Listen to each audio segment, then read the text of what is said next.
Hey guys, what's up? It's me, Thomas. Today we're back here with Game Theory. We're here with an old one, actually. So, we're here for the old, actually the first, of the Garten of Banban lore. Yeah, so Garten of Banban, it got a second one, so I figured I'd cover this first one first, since, well, I don't have it on my channel. Might as well, right? Anyway, might as well get a little deep dive into the lore of Banban, and see what's going on. Be sure to like, subscribe for more. Hope you guys enjoy. If I'm saying Banban wrong, just let me know. I'm trying my best here. Let's go. I think we can all agree that mascot horror has been a defining genre of the online gaming scene. Every year there are dozens of new contenders all vying to make their mark. Franchises like Bendy, Hello Neighbor, Baldi's Basics, Rainbow Friends, Choo Choo Charles, Amanda the Adventurer, Poppy Playtime, all of them competing for your attention and your gamer dollars. But I think we can all agree that one franchise has truly stood above them all. One series with gameplay so deceptively simple that it took the internet by storm. One series that pushed out sequels at a blistering pace to keep the hype train going. One series with a story that was so convoluted that it makes theorists like me weep. And that series is Banban. Wait, are we doing this? Are we really doing this? Oh boy. Yes. All right. Sorry, but you asked for it. Hello, Internet! Welcome to Game Theory, where today I give up my last shred of dignity and stare into the abyss that is Garten of Banban. In case you missed it, congratulations, you missed it. Garten of Banban is, no joke, the most searched new horror IP on YouTube. But believe me, it wasn't always this way. Upon first release back in January, this game broke the internet, and not in a good way. People got mad, like mad about the phoned-in graphics, the incredibly short first chapter, the basic monster design, and the clear attempt to cash in with a merch page on the main menu of its first installment. It was hailed as the final nail in the mascot horror coffin. The moment that the genre jumped the shark. A cash grab with no thought or care put into it, to which I say, yeah, them and every other mascot horror game out there. I mean, Mob Games announced a movie and made NFTs immediately after the success of Chapter 1, which, mind you, was only a half-hour experience. Hello Neighbor was so busy making TV pilots, books, and spin-offs that they basically forgot they had to build their game beyond an alpha, and Scott was busy releasing a new FNAF game every few months back in the old days, just like we see Garten of Banban doing now. The point is, while these things may be cause for concern, they're also not exactly new for the genre, which brings us to today, where Garten of Banban has 3 games in 6 months, and it also has bootleg merch for sale at my local North Carolina fair. Obviously, bootleg merch? Oh. You see your bootleg Poppy Playtime merch. Obviously, there's your Five Nights at Freddy's merch. Fine, And the okay, but here's the thing. That never in a million years. And also saw the Rainbow Friends in there. Garten of Banban. But for as much as I like to give this franchise a hard time, I actually kind of like it. These games are just dumb fun. It's kind of like the Fast and Furious franchise, just stupid stuff that you can turn your brain off to. Or at least that was my intention. But then Banban had to go and ruin it all. It's okay to have no friends and be miserable like me. Y'all, Nab is Banban backwards. Wait, what? Lore! Yep, Garten of Banban went the full 9 yards and added lore. Lore that is definitely there. I think I said it best in GT Live. If there are sharks to be jumped, I feel like Garten they of just Banban jumped the has shark. jumped all those sharks and continues to find new sharks to proceed and jump over. But shark or no shark, where there is lore, there is MatPat. And so, against my better judgment, I dove deep into the pancreas-chewing storyline of this game to unlock its secrets. And what I found there won't surprise you. No, I didn't misspeak. You heard me right. It won't surprise you. Stop me if you've heard this one. Evil corporation, science experiment gone wrong, inanimate objects come to life, dead kids, playtime facilities that break every OSHA code. Yep, it's like the IKEA instructions for building an indie horror game. So what does Banban do differently to merit its own theory? Well, it takes the insanity meter and cranks it up to 11, then takes the meter, puts it into a blender, grinds it up, and drinks it like a smoothie. Because for as much as I've seen a lot of this stuff before, I've also never seen anything like this before. Wow. That's what I'm talking They're about. going hard. Fila, what do you think about this? Open up. What the hell? Also, I gotta get MatPat's jacket. It's not every day that you see the monsters in your mascot horror game taking a casual road trip through a desert alongside a psychic jellyfish and a screeching pink bird. So throw your sanity to the wind, dear theorists. Today we're piecing together the lore of Garten of Banban, and let me tell you, we're in for a wild ride. First, let's just review the basic. So, basic playtime with a twist. Not sure what the twist is, or why it's something I won't be surprised to. Well, this is just insane. I'm actually kind of curious to see where this goes. Why not? I'm kind of curious now. Bring it on, Banban. Let's see what you got.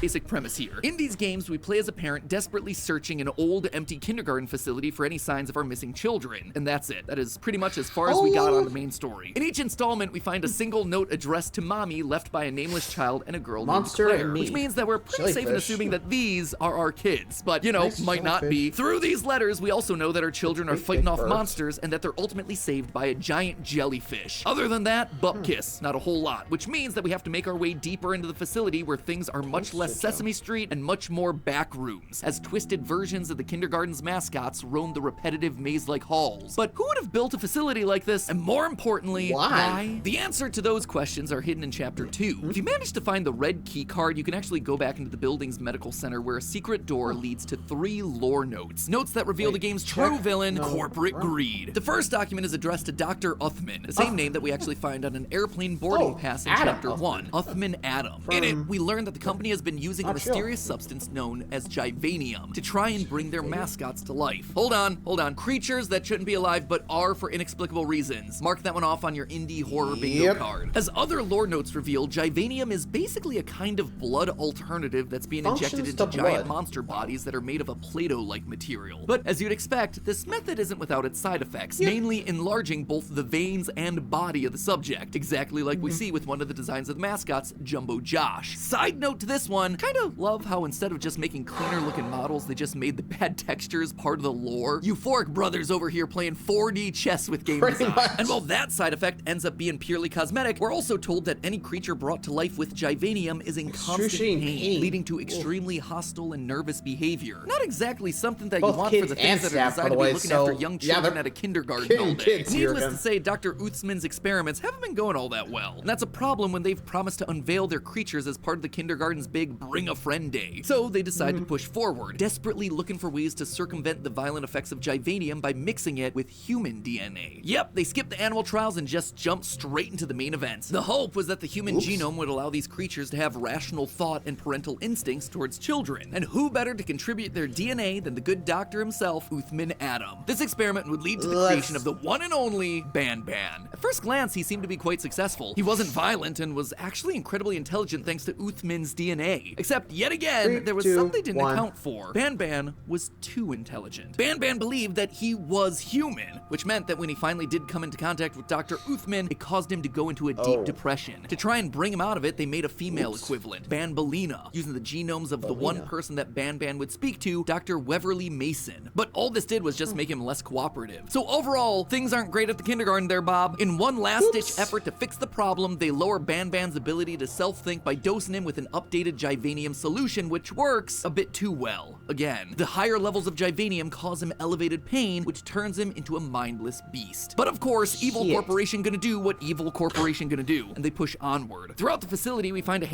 and they don't even get rid of the failures, which, yikes. Shouldn't they get rid of, like, what the previous generation was? Because, frankly, it ain't gonna end well when those things get out. And you know they're gonna get out. I know I'm screaming, but you know what's gonna happen. Anyway. Handful of other case reports where they try various other animal genomes. Spider DNA gives us Nab-Nab, snail DNA gives us Slow Celine, and a mix of flamingo and ostrich results in the fan favorite Apila bird. Bird up, baby!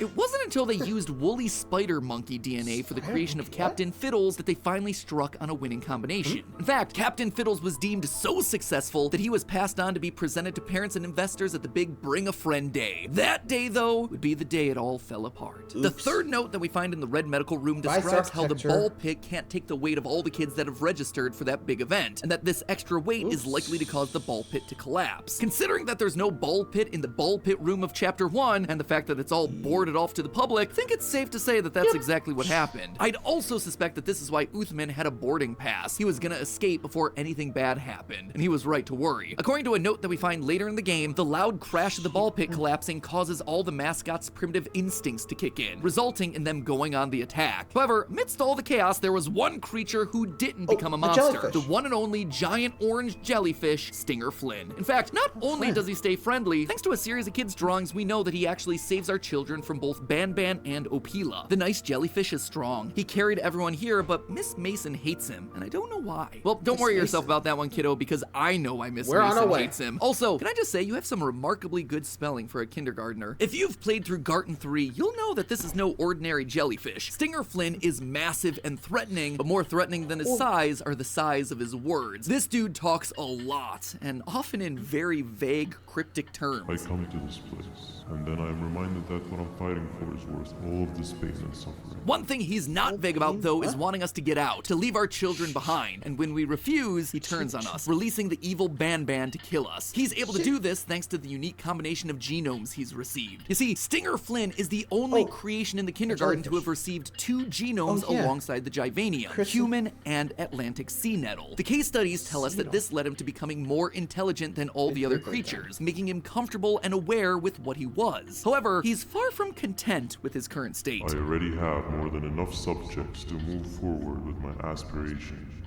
and my ultimate mental refinement. But what could he possibly mean by mental refinement? And why would Miss Mason hate him for it? Well, elsewhere in Chapter 3, Stinger Flynn describes his level of intelligence as a burden. Oh, to live the simple life of a completely brainless jellyfish, just munching on shrimp and avoiding getting eaten by turtles all day. You never appreciate how calming it is to have no conscience until you have one. This is where the children come in. So far, the only human genomes that we've seen used have been fully grown adults. Adults with developed brains. Too much intelligence, too much introspection. But children, I suspect that that's exactly what he wants. They're fully sentient, but they're also not all that self-aware. That's why he saved our kids and why Miss Mason doesn't like him. He's planning on using them for experiments of his own, reverting himself back to an immoral, conscienceless creature. However, I have a feeling that that's gonna go horribly wrong for our giant jelly friend. You see, in Stinger Flynn's room, there's a special white door you can go through if you find the correct key card. Inside of it, we get one final update about Givanium and a new development known as a genome cloy. Quote, in short, it was found that when a subject's system is overloaded with different genomes, the body will enter an irreversible state in which all but one genome are set to circulate through the body, with the rest all getting disposed of. This reveals the critical necessity of ensuring that each case receives its genomes from no more than 3 sources or donors, lest we're left with cases that are permanently animalistic and wild, with absolutely no place in a kindergarten. The genome that gets preference in a genome cloy event remains to be discovered, but it has been theorized that it is whatever genome is most different from the rest. Basically, what all that tells us is that creatures in this world are limited to 3 genomes mixed together max. More than that, and suddenly you transform into an animal. We know that Stinger Flynn already has himself 3 genomes, Givanium, human, and jellyfish. But if he's planning on using these children to give himself more DNA, it'll create a cloy. And if the theory's correct and similar genomes basically cancel each other out, that leaves behind the most different one. In other words, good old Flynn is gonna end up becoming a mindless jellyfish once again. Stinger Flynn isn't aware of any of this because the tests happened off the record. They were likely done on the creatures down below in the basement that we're likely gonna meet in the next chapter. But just like Stinger Flynn throwing too many genomes together, I'm not done throwing too many theories together. You see, there's still one experiment that I haven't talked about. One who's iconic for this franchise, but strangely absent from all the case reports. The jolly green giant himself, Jumbo Josh. If you look across the game, we have case studies for Banban, Banbalina, Opila, Captain Fiddle, Stinger Flynn, heck, even oddball characters like Slow Celine. But Jumbo Josh is basically an enigma. He's one of the only mascots to show up in every chapter, and yet we know nothing about him, or so I thought. Once you get the green key card in Chapter 3, you can make the long trek backwards to the medical center where there's a secret room filled with characters' faces on the wall. This puzzle is actually incredibly well done, and it hides the game's biggest secret. If you found all the case reports in the chapter, you'll see that certain ones come with a QR code in the corner. Scanning the QR codes get you shadowy images of various character details. Banbalina's bow, Slow Celine's smile, Jumbo Josh's teeth, Banban's horns. But this is a dark image in an indie horror game, my friends. That can only mean one thing, brightening the image to find secret messages. If you do, in each corner you'll see a number hidden in each picture. Click the buttons in order and you open the final door that leads to one last note. Quote, we're very selfish. He was never gonna be normal, and assuming we could even get him out of this place with his size, what was next? What house would he fit in? What school would accept him? I don't even want to imagine the consequences, not to mention how dangerous it is to keep him around those other monstrosities. He plays with them like they're toys, throwing and commanding them around and everything. They're talking about Jumbo Josh, a creature of immense size, strength, and with a grotesque appearance. We also see him throw around the other monsters at the end of Chapter 3 like toys. This is also something that we hear about earlier in the chapter. During the Jumbo Josh minigame, Banbalina tells us that he thinks that we're dolls. That big green guy keeps checking in on us.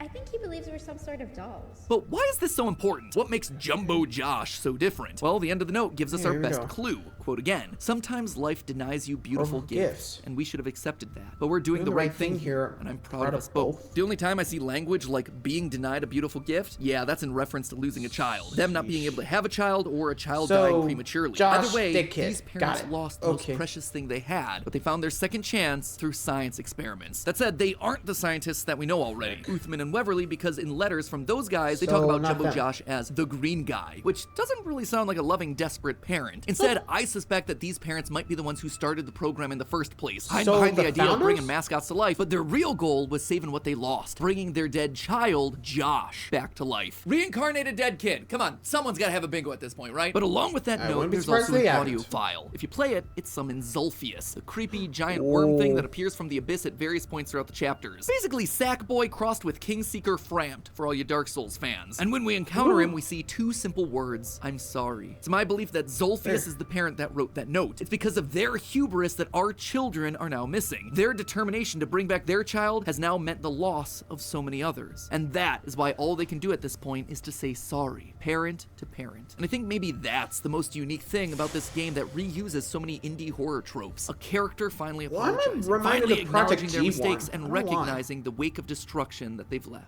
Am I right? Am I wrong? I guess we just gotta wait like, what, 24 hours before Garten of Banban 4 drops, and then we can see what other sharks they found to jump. But hey, that's just a theory. Done, but I haven't checked it out yet. Thanks for watching. And don't forget that the fun...